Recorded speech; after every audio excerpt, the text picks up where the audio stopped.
Kemarin ada yang WA ke saya berupa foto-foto. Mungkin foto itu menunjukkan informasi ada pertemuan antara komite sekolah, pihak sekolah dan juga orang tua siswa di salah satu SMA yang ada di Jawa Barat.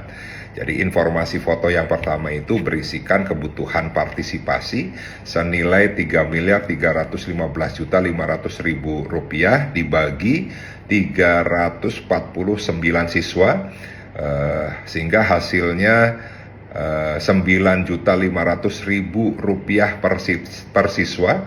Dan itu ada informasi juga sudah menanggung subsidi silang KIP dan mencakup 8 standar program.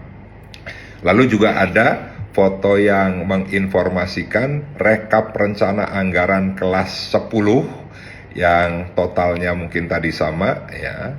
Lalu juga ya ada informasi terkait dengan bukti transfer ya dari salah satu rekening ini di Bank BJB ya, ditujukan kepada rekening atas nama BEN Komite SMA Negeri 1 Cirebon sebesar 7.500.530 rupiah dengan berita sumbangan komite sekolah.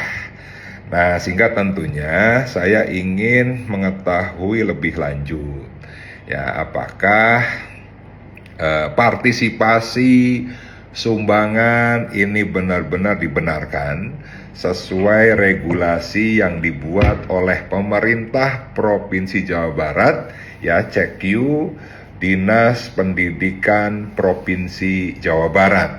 Ini pun juga perlu dicek kembali apakah memang rapat yang dilaksanakan tersebut sudah benar-benar disetujui oleh seluruh orang tua siswa yang hadir maupun yang tidak hadir dengan jumlah partisipasi sumbangan sebesar 9.500.000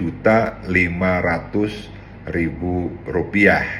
Nah, sehingga Bapak Ibu sekalian, mohon ya bantuannya terutama kepada Pak PJ Gubernur, Pak Kepala Dinas Pendidikan untuk mengecek ya, sekali lagi terkait dengan apakah benar-benar terjadi ya rapat tersebut, apakah benar-benar ada ya sumbangan atau partisipasi tersebut, dan apakah memang orang tua siswa tidak ada yang keberatan sama sekali terkait dengan partisipasi atau sumbangan sebesar 9.500.000 rupiah tersebut. Terima kasih.